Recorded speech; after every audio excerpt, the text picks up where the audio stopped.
Al.Xam. comme ni nga ko waxee woon sa njëlbeen ñoo ngi fi nga xamante ni mooy Kangemi mu nekk demi-finale ba nga xamante ni mooy micro d'or xanaa maa su ma def lu dul nga topp ma rek ma dugg xool ambiance bi.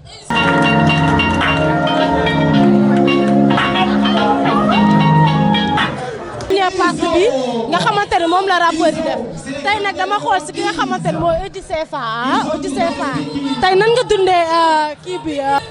big up sama gars yi big up waa bari ñi ñëpp di big up sama père di big up mami gars yi bu baax a baax waa affaire yi moo ngi nice trop talent baa ngi fi moom affaire yi moom mooy nice franchement parler mooy nice voilà lan laa gis gars yi gën a jàpp rek gën a nekkaat si job bi rek en forme ndax affaire yi mooy dox quoi waa micro d'or di leen gën a ñaanal affaire yi ñu koy gën a teg chaque année fii nii ndax affaire yi mooy dox quoi ñoo ngi jugee ba bari ñi compétition bi dafa am important moo tax ñu ñëw fi loolu la ñuy ñaan gars yëpp nañ si gën a jàpp rek yàlla baax na.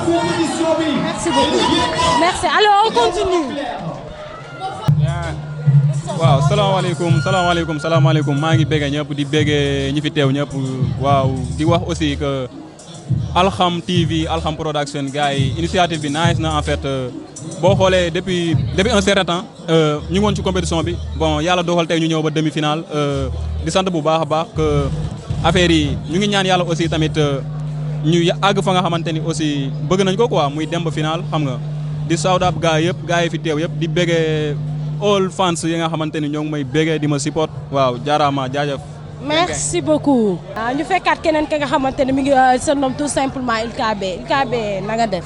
naay sant yàlla bu baax. maa ngi si jàmm. maa ngi si jàmm alhamdulilah. nan nga gisee compétition bi nga xamante ni moo nekk micro d'or tey say ñu dem ba nga xamante ni moo nekk demi-finale bi.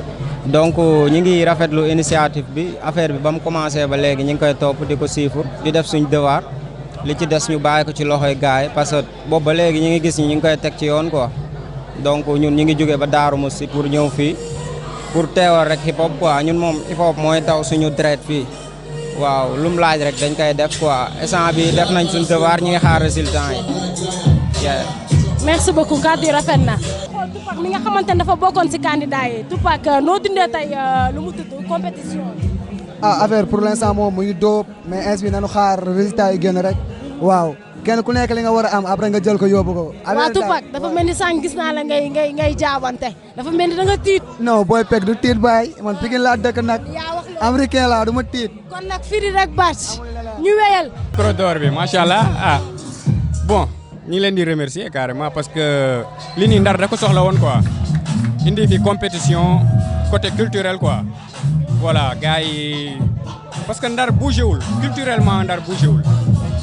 donc de ce fait lii lu nice la dañ koy saluer initiative bi di ñaan yàlla mu gën a yokku ci kanam incha allah comme que première édition bi la macha allah bon ñu nag kii bi moo ñu fi indi di sunu artiste di jeune talent de la révélation xam nga carrément ñu fas yéene jël ndam li rek yóbbu ko Sor Diagne def caravane ci Saint Louis yëpp donc Al.Xam macha allah. merci beaucoup Massa léegi si kanam tuuti dañuy jël li nga xamante ne mooy deuxième partie bi mu nekk. mbalax maa ñi xanaa duñ def lu dul bàyyi tuuti nit ñi dund ambiance après ñu continuer.